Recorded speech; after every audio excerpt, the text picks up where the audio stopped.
எல்லாருக்கும் நமஸ்காரம். எனக்கு இங்கிலீஷ் வராது, மலையாளம் வராது. ஆனால் தெரியும். So I can understand. நிறைய மலையாளிஸ் கூட ஒர்க் பண்ணிவிட்டு அது ஒரு மிக்ஸ் ஆச்சு இப்போ. இங்கே பெங்களாம் நான் வந்து ரமேஷ் ஏட்டா, ராஜகிருஷ்ணன், அஃப்கோர்ஸ் பிருத்விராஜ் சார், ராஜேட்டா நம்ம எப்போவும் வந்து பெஸ்ட்டு இருக்கும்.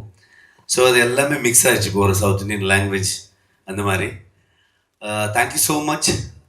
It's a big collaboration between Malayalam industry and Kannada industry. So many technicians work with us, and even Arvind Bengaluru சொன்ன மாதிரி வில்லேஜ் புத்தால வந்து ஒர்க் பண்ணிட்டான்.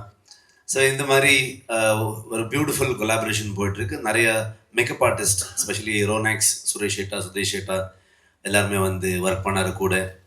ஒரு நல்ல எக்ஸ்பீரியன்ஸ். ஸோ இந்த வேர்ல்ட் ஆஃப் காந்தாரா, இந்த மேன் வர்சஸ் நேச்சர், இந்த ஒரு அந்த நடுவில் இருக்கிற ஒரு ஒரு கான்ஃப்ளிக்டை வந்து அந்த ஒரு மிஸ்டீரியஸ் ஃபாரஸ்ட்டுக்குள்ளே என்ன நடக்குது அதான் ஸ்டோரி சொன்ன வந்தோம் நம்ம வந்து. அதோட எக்ஸ்டெண்ட் தான். ஸோ மூலத்தில் அந்த ஆதியில் வந்து என்ன நடந்தது, எப்படி இருந்தது. we didn't have any reference for this film. So basically நாங்கள் வந்து இது எழுதும் போது ஒரு ரைட்டிங் ஸ்டேஜ்லேயே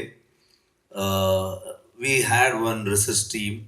ஸோ அந்த தெய்வ நர்த்தகாஸ், அப்புறம் சம் ப்ரொஃபஸர்ஸ், இந்த மாதிரி அதை பற்றி நிறைய படித்தவரை கூட நம்ம வந்து டிஸ்கஷன் பண்ணி ஒரு ஸ்கிரிப்ட், ஒரு ஸ்டோரி ஆனதுக்கப்புறம் ஒரு ஸ்கிரிப்டாக ஒரு ஸ்க்ரீன் பிளே டைலாக் வந்ததுக்கப்புறம் ஒரு நிறைய வாட்டி நம்ம வந்து நரேஷன் கொடுத்துட்டே இருக்கோம். So first person that is Aravind Kashyap. இந்த மாதிரி ஒரு ஃபஸ்ட் பார்ட் ஆகட்டும், இந்த சாப்டர் 1 ஆகட்டும், நான் என்ன ஒரு நினச்சேன், நாங்கள் என்ன ஒரு எழுதுனோம், ஒரு இந்த மாதிரி ஒரு ஐடியா, ஒரு விஷன் வச்சுக்கிட்டு வந்தப்போ ஐ திங்க் இந்த மாதிரி ஒரு டெக்னீஷியன்ஸ் இருந்தால் அந்த படம் எந்த அளவுக்கு வர முடியும், அதுக்கு ஒரு எக்ஸாம்பிள் தான் காந்தாரான்னு நினைக்கிறேன் நான் வந்து. ஸோ அந்த மாதிரி ஒரு ஸ்ட்ராங் டெக்னீஷியன் டீம். ஸோ நான் நடிச்சுக்கிட்டு டைரக்ட் பண்ணிக்கிட்டு அங்கே வந்து நடக்கிற என்னென்னா என் ஊரில் தான் படம். ஸோ மொத்த காந்தாரா வந்து அந்த கெராடி, குந்தாபுரம், முதூர் இங்கே தான் நம்ம ஷூட் பண்ணோம். ஸோ அரவிந்துக்கெல்லாம் வந்து வரும் டிஓபியாக சும்மா கேமரா வச்சுக்கிட்டு ஒர்க் பண்ணுறது கிடையாது. ஸோ இட் வாஸ் லைக் அவனும் ஒரு ஷோல்டராக எனக்கு வந்து ஒர்க் பண்ணியிருக்கா படத்தோடைய ஒரு குவாலிட்டிக்காக, அந்த ஒரு எக்ஸ்பீரியன்ஸ் ஆடியன்ஸுக்கு கிடைக்கணும் அந்த மாதிரி ஒரு தாட்டில். So thank you much for that. And Bangalore, so one of the best suggestion Aravind எனக்கு கொடுத்தது. பிகாஸ் பெங்களூர் இந்த மாதிரி ஒரு ஸ்கேலில், இந்த மாதிரி ஒரு வேர்ல்ட் பில்டிங்கில், இட் இஸ் நாட் அபவுட் ஸ்கேலுன்னு ஒரு சும்மா செலவு பண்ணிட்டு ஏதோ ஒரு பண்ணுறது கிடையாது. ஆனால் அந்த ஸ்டோரியில், அந்த ஸ்க்ரீன் பிளே இருக்கிற ஸ்கேல், அதில் இருக்கிற டீட்டெயில்ஸ், ஸ்பெஷலி அந்த கிங்டம், இந்த பேலஸ் ஆகட்டும், ஒரு போர்ட் ஆகட்டும், அந்த ட்ரைபல் செட்டில்மெண்ட் ஆகட்டும், இந்த மாதிரி எல்லாமே எலிமெண்ட்ஸ் கொண்டு வரும்போது ஸ்டோரி செட் இன் 4th century 5th century மாதிரி தான் இருக்குது. அப்போ வந்து நம்ம நிறைய discussion last 1.5 year before going to the floor, நாங்கள் பெங்களூர், அரவிந்த் எல்லாருமே அந்த டிஸ்கஷன் பண்ணிட்டு இது எப்படி நம்ம கொண்டு வரலாம், ரொம்ப ரியலிஸ்டிக்காகவும் இருக்கணும், சேம் டைம் இந்த சினிமாட்டிக் எக்ஸ்பீரியன்ஸும் கிடைக்கணும் ஆடியன்ஸ்க்கு. ஸோ இதுதான் மெயின் தாட் இருந்தது. அந்த டைமில் இல்லை, எங்களுக்கு ஒன்றுமே ரெஃபரன்ஸ் கிடையாது. ஸோ நாங்கள் புக்கில் படிக்கிறது, கேட்குறது, டிஸ்கஷனில் வர்றது, ஒரு இமேஜினேஷன், இந்த மாதிரி தான் இருக்குது. ஸோ நிறைய ஆர்டிஸ்ட், காப்பான ஒரு என்னோட டீமில் இருந்த டிசைனர், ஸோ எல்லா கேரக்டர்ஸு, அந்த அந்த லுக் அண்ட் ஃபீல் எல்லாமே சொல்லி சொல்லி தான் அதை வந்து நம்ம அதை ஸ்கெட்ச் பண்ணிவிட்டு, அங்கேயும் நிறைய ஸ்கெட்ச் ஆர்டிஸ்ட்டை வச்சுக்கிட்டு ஒரு ஃப்ரேம்ஸாக நம்ம க்ரியேட் பண்ணிவிட்டு சில இமேஜஸ் எல்லாம் எடுத்து, ஸோ அதை டிஸ்கஸ் பண்ணிட்டு நம்ம வந்து ஒரு it is completely a team work. எல்லோரும் வந்து என்னை பற்றி பேசுகிறாங்க, இவர் எல்லாம் சேர்த்து தான் காந்தாரா. நான் வந்து என்னை வந்து சும்மா முன்னாடி நிற்க வச்சுருக்காங்க, அவ்வளோதான். அண்ட் ரமேஷ் சேட்டா சொன்ன மாதிரி இட் இஸ் லைக் 5 yearsலேருந்து நம்ம வந்து என்னுடைய ப்ரொடக்ஷன் ஆகட்டும், நாங்கள் வேறு ஒர்க் பண்ண படம் ஆகட்டும், எல்லாமே ரமேஷ் சேட்டா தான், அவருடைய ஸ்டுடியோவில் தான் டிஐ போயிட்டுருக்கு. ஸோ ஸோ ஹாப்பி உங்களை எல்லாம் பார்க்குறதுக்கு. ஒரு பெரிய சப்போர்ட்.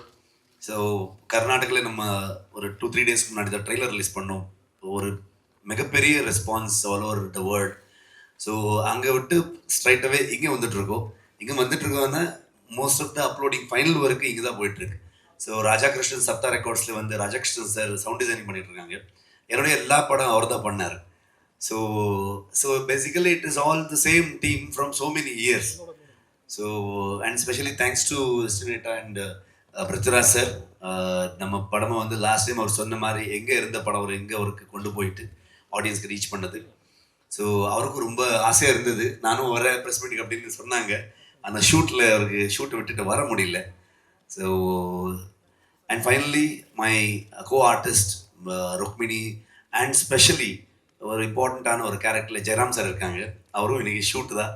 அதர்வைஸ் எங்களுக்கு ஒரு கேரளாவில் ஒன் மோர் ரெப்ரஸன்டேட்டிவ் மாதிரி இருப்பார் அவர்.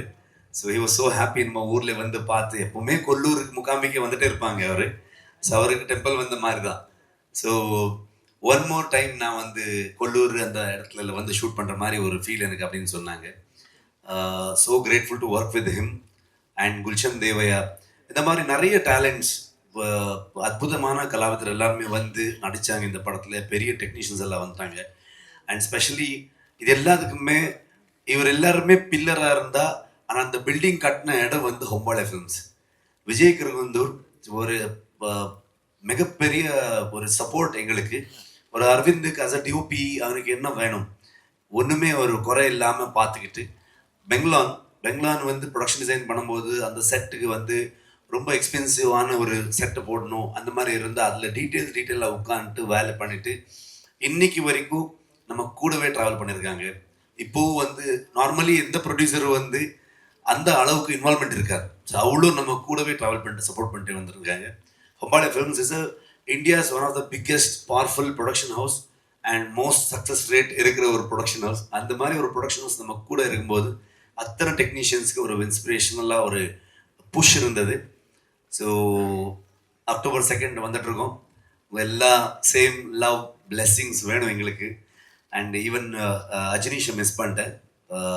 இந்த டைமும் பியூட்டிஃபுல்லான மியூசிக் இருக்கும், பியூட்டிஃபுல் வெரி த்ரில்லிங் பிஜிஎம் இருக்கும் படத்தில். எல்லாரும் 2 வாங்க, தியேட்டரில் சந்திப்போம். தேங்க்யூ.